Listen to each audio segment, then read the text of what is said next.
Hello and welcome to the Dental Medical Emergencies podcast series, brought to you by the Dental Medical Emergencies team at the University of Leeds. This series aims to deepen your clinical understanding of medical emergencies and the challenges surrounding their management. We hope you enjoy the podcast. So welcome to the second Dental Medical Emergencies podcast in the School of Dentistry here at the University of Leeds. I'm Tamora Shemwood and I lead the Dental Medical Emergencies team, and I'll be your host for today's episode. Today I'm joined by consultant endocrinologist Andy Pettit and our Dental Medical Emergencies simulation assistant and registered dental nurse Karen Abbott. Together we'll be exploring blood glucose in the dental setting. So Andy, Karen, thanks for joining us today. Hello. Hi. So together we're going to be drawing on Andy's wealth of expert knowledge as a consultant endocrinologist and Karen's insight into the dental context, hopefully to explain a little bit more about the reasons behind the recommendations that we make in our dental medical emergencies training. So when we think about blood glucose in the dental setting, there's a few different things that come into play. So we know that having diabetes places you at greater risk of dental infection, which may in turn have an impact on the person's diabetes control. We know that the dental setting can be anxiety-provoking for many people, which too can affect blood sugars, and the symptoms of anxiety themselves can sometimes be misinterpreted as signs of hypoglycemia. So just a few complexities to mention there. Karen, can you unpick for us a little bit some of the challenges that we see in these areas in the dental setting? Yeah, so from what I observe regularly, anxiety is a big factor, especially in a hospital setting, because people are obviously quite concerned that they're coming to a hospital, especially if they're coming on a fast track or something like that. Yeah. So that has a big impact. And they may be reluctant to eat before they come for some form of treatment because they hear anaesthetic and they're worried, so they obliterate the local anaesthesia part of it. So obviously I'm going to talk about local anaesthesia, but sedation and general anaesthesia have slightly different protocols. But they just hear anaesthetic, so they either don't eat because they hear anaesthesia or they're that nervous that they don't particularly want to eat. So that really has an impact on people, and if they kept waiting or anything like that, they may normally have breakfast, but on this occasion they haven't. So there's all that sort of going on in the background in general.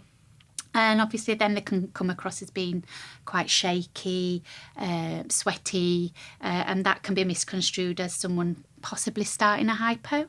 And that's in general, not just particularly diabetic patients. It would be me. And it is even people who work in dentistry, when they're coming to have some kind of procedure, knowledge isn't always a good thing. So you may know what's coming and you know, you may not have your breakfast because you're quite nervous.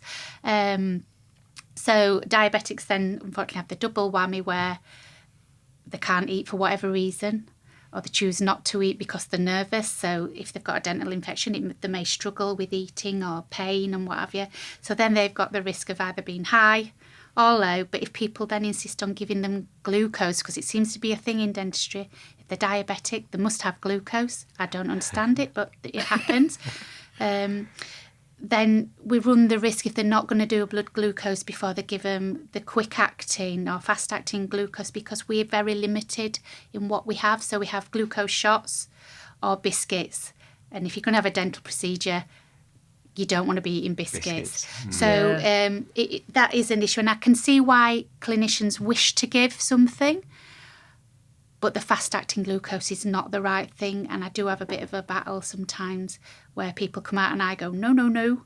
If you're going to do that, you must test them first. So it's just an education, I think, from a dental point of view. It's really difficult. We could do with something else that we could give the patient that's more appropriate for a food replacement rather than a hypo, if you know what I mean, because people come having not eaten.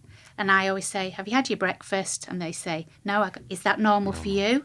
And if it's normal for them, I don't intervene unless they become unwell. And then we'd follow our normal protocol. So those are the dilemmas we have. We'd like something that we could give in place of the biscuits due to the debris in the mouth.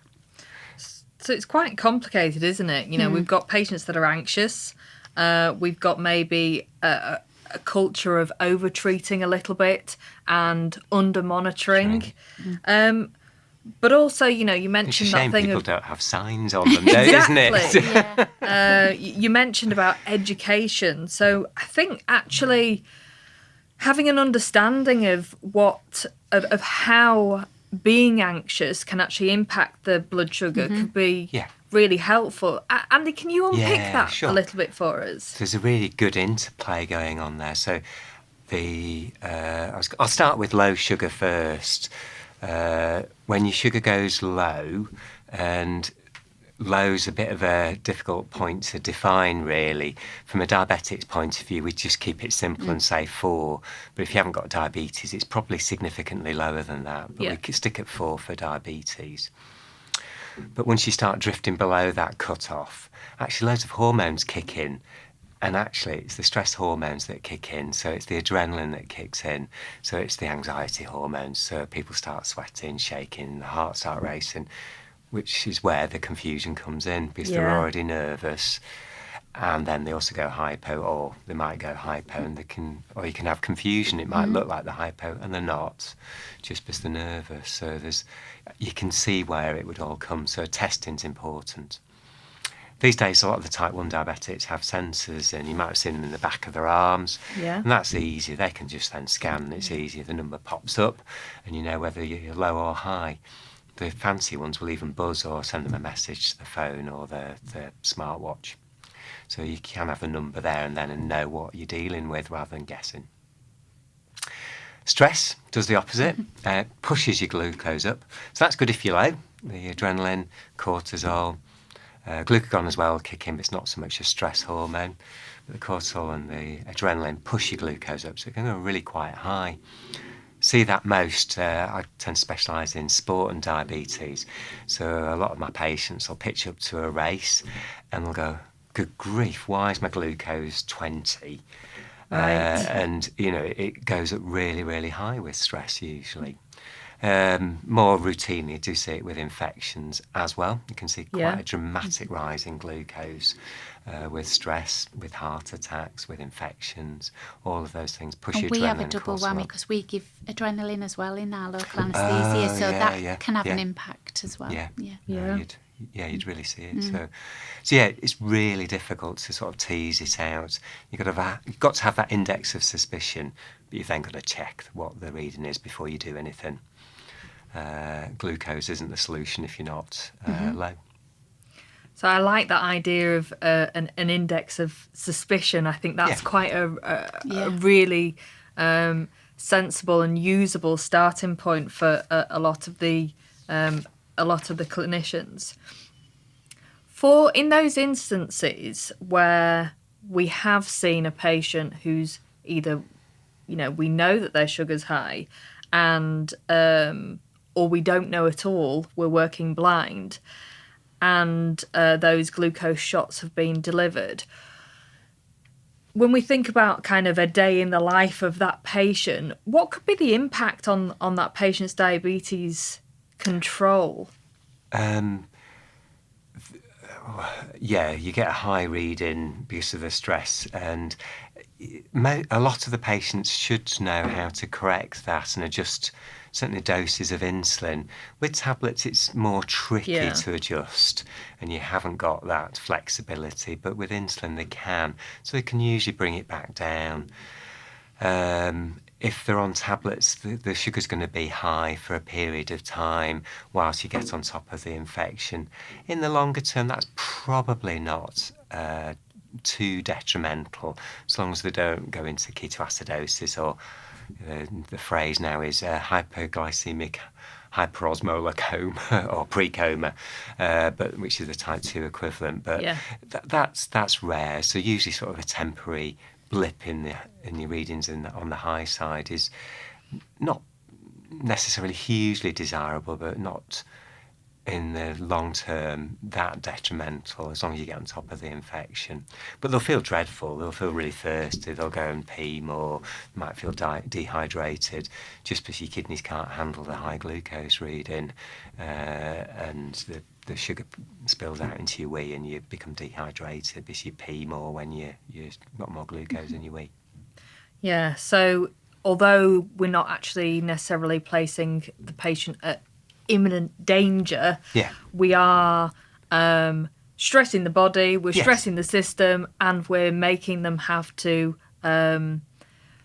balance their medications, if they're able to, unnecessarily. Yeah. So, I think the key message here is, like any intervention you give, you have to identify that clinical indication, and that is your blood glucose. You need to test before you move forward on this. Do people worry about what the red flags are if your glucose is high? Yeah, I think so. I think there's maybe less understanding. There's definitely more focus on the low. Yeah. And I don't actually necessarily think there is a huge understanding as to what are the flags. Okay. So if they're feeling really poorly, then you might want to suggest admission. But then the red flags are if your glucose is 15 or above, which for some people it can be that sort of chronically. So it's also a case of what's normal for you and how much higher is it. But for most people, we start off with 15 and above. With type 1 diabetics, once they get to 15, we start suggesting that they monitor for ketones. As you become relatively insulin deficient, which is a key phrase, you start switching to fat metabolism, which produces ketone bodies, which in the long term then sends your body acidic, and it's that makes you really poorly because your body doesn't tolerate acidosis well. So we get people with type 1 diabetes to monitor the ketones, and the number to remember there is 3.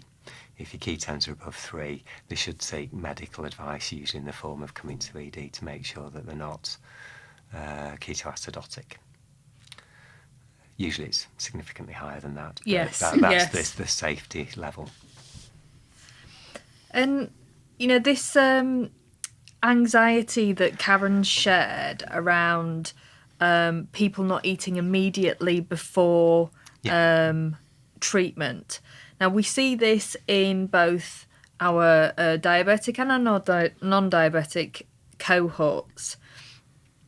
Is there anything that you could share with us that would maybe reassure clinicians that, the body will cope, that might make them less likely to move to treatment that quickly? Yes. So often, if it's in the context of a dental infection, the stress hormones from that will push the glucose up in any case. And if a person's monitoring the glucose, you know you're going to be safe. The other thing is with type 1 diabetes, most of my patients are now on either insulin pumps or basal bolus insulin, so they have a long-acting insulin just to keep them ticking along fine, and then they take injections of insulin when they eat. And so if they're not eating, they don't have those injections, but they've still got insulin in the form of a long-acting insulin in the system. Yeah. So they're safe. Yeah. They shouldn't go into ketoacidosis, or they shouldn't go hypo as well because they're not having the quick-acting insulin. Yeah. So it should balance itself out. And, the DSNs I work with do regularly hand out advice. It's actually national advice as well about what to do if you're poorly and how to juggle things. So, it's a lot of what we do to advise people what to do when things aren't normal, to when they are poorly with whatever. I was just going to say, I think some of the complexity behind it is when you're dealing with someone who isn't a known diabetic. So your average Joe comes along and then suddenly doesn't feel well. And I think the instinct is to just give the glucose. We don't need to check because they're not diabetic. And I think that's a bit of a misnomer. Yeah. And that's an issue we do have problems with, actually having low sugars in non-diabetics is vanishingly rare. Yeah. I do get referred quite a few people to clinic, but actually to pick up an actual significantly low glucose and a significant cause for that can be reassured. It's and I think it is. $2 million. It's usually the stress of the situation, or they just haven't had the breakfast that morning because they're worried about feeling sickly after the anaesthetic and things like that. And it's those crossover of the red flags that we train dentists on. If your patient's sweaty, if they're tremulous, you know, think glucose, and they think, give glucose. And we need to move them to think, check glucose. It's almost like they're wishing to prevent it happening. Yes. So therefore we'll go in prophylactically and give it whatever. As you've got access to the equipment to check. Yeah. I think there's also, with the reluctance around giving a complex carb, because I suppose that is a suitable, if someone's not eaten, they're feeling a little bit jittery, you know, giving a complex carb, fair enough, it might settle them. I think it's just that the issue around dental debris prevents people from doing that. Are there any other kind of complex carb drink options that might be a suitable It's a really alternative? good question, So if the glucose is definitely low, you've got to give the quick-acting, rubbishy sugar in whatever form you like, so your glucojuice or Coke or whatever. But after that, or if they're not low, but you want to give them something liquid to feed, the options are quite limited, actually. If you're just looking at things in the house, the easiest thing for people to have would be just milk, actually. And, you know, milkshake might be better still because the powders have extra carbs in as well. The nice thing about the milk as well, it's a mixture of sort of more complex glucose molecules, but also there'll be protein and fat, and that combination's beneficial because it slows down the digestion of the glucose as well, so you get a slightly slower release of the glucose as well.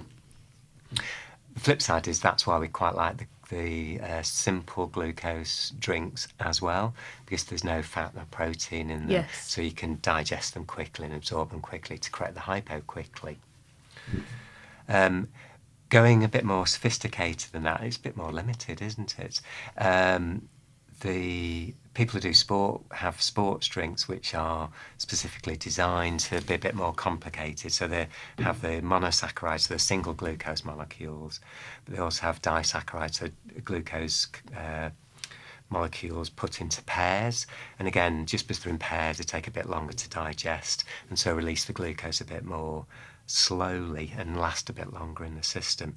But that's a bit niche, really. Niche, again, is the stuff that dietitians or medics would prescribe, so things like 40 sips and 40 juice. They're a bit more rounded replacements for food or supplements to food, and will provide a slower release of glucose for people. Over and above that, it's a bit more tricky, isn't it? There's not much that I could sort of think of off the top of my head that would be cold that you could have. But I think that still at least introduces the principle that the idea when somebody's not hypoglycemic but maybe hasn't eaten, you want to reassure them, maybe yourself a little bit too, that we have got options like, as you say, Nutrica, Ensure, or just milk. I think that's really helpful. Milk's good. And the explanation of why it's absorbed more slowly, I think will be hugely helpful to clinicians. I think it's just storage as well. You know, milk, obviously, you're going to need a fridge. Yes. We've got tiny little medical fridges, so that probably, I don't know whether they come in, we can get milk that's long life. But then you've got people who are dairy intolerant. So, you know, that was going through my mind. Yeah. I mean, we sort of explored a few, didn't we? Looked to make sure. I think Nutrica pre-op and Ensure pre-surgery seem to be, you know, dairy-free, gluten-free, halal, kosher, the lot, and gave a nice... And we could store them probably quite easily. So it's just, because we would give a drink and a biscuit if it was a meal replacement rather than we were treating a hypoglycemia. Yeah. But of course, then we've got the debris in the mouth, which is what the clinicians are saying. Well, we don't really want that. I know we're in a dental environment, so we can sort of clean them out. But, you know, if you're in certain areas, we don't have the facility to be toothbrushing and things. Yeah, yeah. And time is obviously an implication as well. Yes. Yeah. Yeah. So it really got me thinking. It's a good question. So, you know, if I'm in clinic, you know, it is the glucojuice and the digestive biscuits. Yes. And we have a...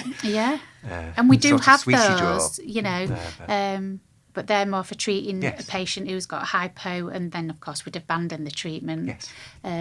But for someone who we need to give a food replacement, because there isn't any catering facilities in the Dental Institute as such, that's our issue, is trying to avoid people giving glucose unnecessarily. But if your patient does need a bit of food, just to make them feel better before they have the treatment. Yeah.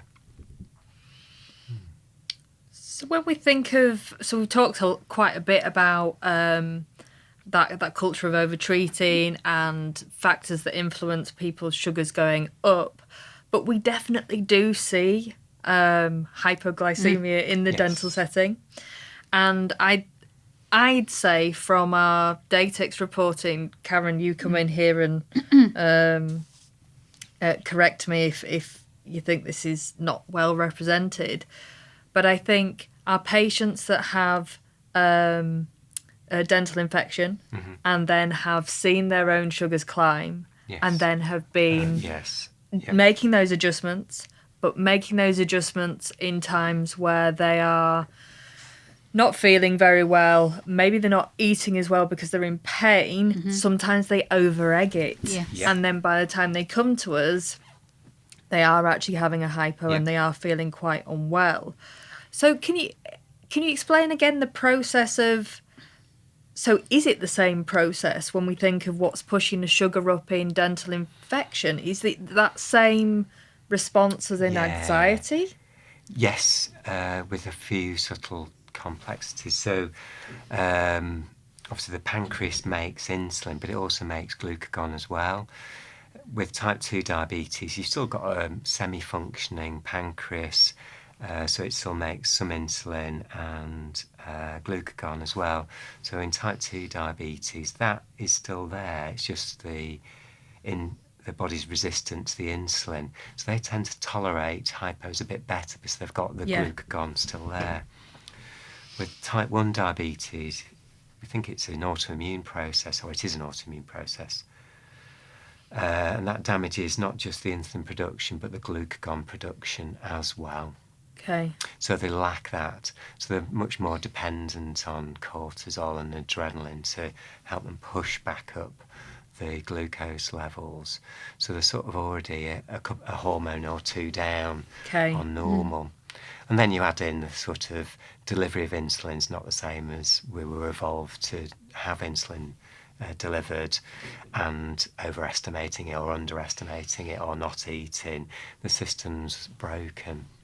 So it doesn't work as well. What else can happen? Yeah, the other thing that's important is with time, if you've had a few hypos, the warnings can diminish as well. Okay. So diabetologists, we sort of divide the symptoms of hypos into two.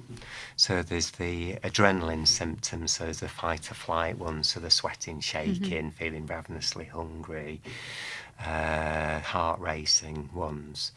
they're the ones that go if you have too many hypos. Right. And so that what can happen then is the sugar just goes down and down and down.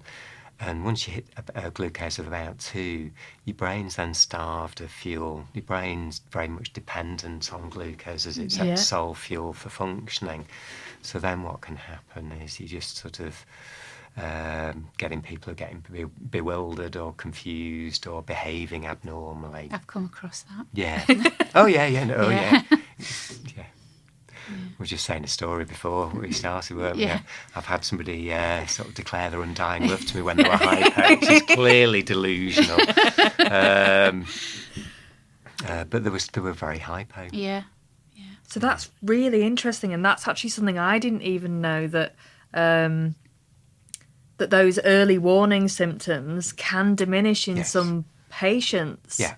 That's really interesting. Yeah. So, and that's why a lot of people get worried about hypos, because they worry about that loss of control and doing something that will embarrass them. For other people, it's they don't like the adrenaline surge. Some people actually are thrill seekers and actually quite enjoy it, actually. Right. So we do see a mixture of responses for people who do have the adrenaline warning signs. But for the others, they tend to be a bit terrified of going hypo and tend to run themselves that bit higher sometimes. Right, so they almost kind of balance themselves based on their key concern. Yes. Yeah. With this idea of kind of sugar stores being released, is there how long will the body do this before it goes, I've run out? It does run out, and then that can cause problems. It's funny, the situations where I see it running out actually is bizarre. It's not necessarily work or that I see it running out. It's actually sport. So sporty diabetics, anybody doing sport, we say they've got about 90 minutes of glucose stores in the muscles and in the liver for doing that sort of activity.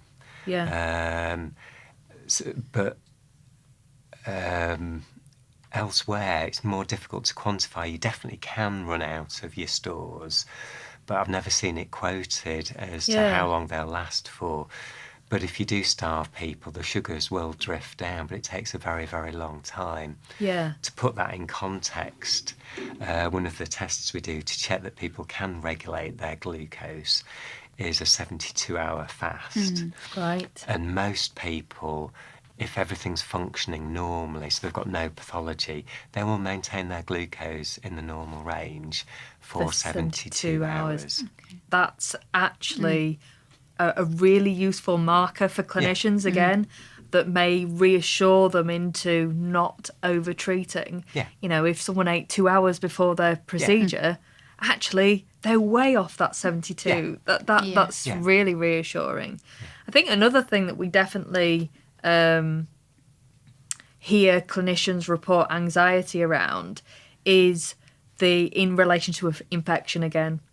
If a patient's had dental infection for, particularly now we know it's taking longer for people to get in for their dental appointments, if they've had a period of infection and their sugar stores have been used in a different way, how long will they last? Will the patient have a crash, or is that not that likely? You can see crashes in glucose with infection. We actually had to audit people without diabetes who had low blood glucose levels related to a criminal case 15-20 years ago, and somebody was administering insulin in a hospital setting, so we had to double check all our patients to check that it wasn't happening in my hospital. And actually what we found was people coming in with infections, a few of them, not often, but a small number would go low. The flip side of what we've just said, really. So yes, it does happen. So if it's a prolonged infection and they're well and they're not eating, the advice would be try and have something sugary. And apologies, as a diabetologist, often say, well, just drink a little bit of flat Coke every hour, which obviously isn't great if you've got a dental infection. So apologies, I'm feeling slightly embarrassed and hot under the collar. But I suppose you could do the same with milk. If they could have something warm, a bit of soup to go down if they're struggling to eat anything solid. But just little and often will usually be enough to keep things ticking over and replenish the glycogen. That's just complex sugar in the body. Replenish those glycogen stores and just keep things ticking over. Yeah. And obviously I've got to say as well, the people we were seeing were people with septicemia. We're not just talking a simple infection, it was septicemia. And would antibiotics have any impact on glucose stores? Not per se, but obviously you're getting on top of the infection and the stress response will be subsiding, so the need for the glucose stores would dwindle as the antibiotics kick in. So I think the clear message there is, test. It's that index of suspicion that we need to keep returning to, whether we are suspecting that they're high, suspecting that they're low, or actually we don't quite know what we're expecting. Just check the blood glucose, because you could find your patient at either end of the spectrum, because this is a really complex situation. Yes, yeah. The nice thing going forward is more and more you'll be seeing more and more people with the glucose sensors in their arm. So just back in March, it's become available to anybody with type 1 diabetes. So I don't think it's going to be long before 80-90% of people with type 1 diabetes will have the sensors. And then we're trying to work out which people with type 2 diabetes will be getting the sensors as well. And then that's easy. They'll have that on their phone, and you can just say to them, just swipe your sensor. What's it saying? It's not 100% accurate, but it at least gives you that reassurance that it's not low. And are you seeing with the evolution of kind of medical wearables that there are fewer instances of kind of severe hypoglycemia because people are catching them faster? Yeah, my area for diabetes, my subspecialism, so to speak, is just that. And so actually the treatment for hypoglycemia initially was insulin pump therapy, but now we can use insulin pump therapy with really sophisticated sensors, and it just abolishes hypos. So it's fantastic kit that's now available. So unless they tweak it because they're trying to lose weight is one that I came across. Yeah. These things aren't idiot-proof, and I include myself in the idiot category there. It helps hugely. And then the other thing that's available to people with type 1 is the transplants. But we've found that the tech is almost taking away the need for the transplant end of things. That's really, really interesting. Well, I think, my take-home messages from this is that managing blood sugars in a dental setting is hugely complex. One, because of the context, the dental context itself, and two, because diabetes and blood sugar control is just a hugely complex mechanism. Karen, I'll come to you first. If there was a take-home message that you wanted to get across to clinicians, what would it be in relation to this? Test. Just test. Test, and don't just dive in with fast-acting glucose unless you really think it's necessary, but you've still got to back it up with your complex carb afterwards if you think that's necessary. But don't just give glucose to somebody because they haven't had a meal. Absolutely. Sort of investigate other avenues that you can provide some food replacement to them rather than walloping them with a fast-acting glucose. Yep, well, you've heard it here. Karen says test. And Andy... I'm afraid of Karen, so I'd do it. Very wise. And what would your key message that you'd want to get across to dental practitioners in this area be? I think it's got to be the same, hasn't it? You've got the facility to test a test. Yeah. Because just because somebody's sweating and shaking could mean that they're hypo, but they could just be nervous as well. Super. Well, I hope that has unpicked the mysteries around blood glucose in a dental setting a little bit for everybody. And I'd like to thank my guests again, so Dr. Andy Pettit and Karen Abbott. Thank you very much.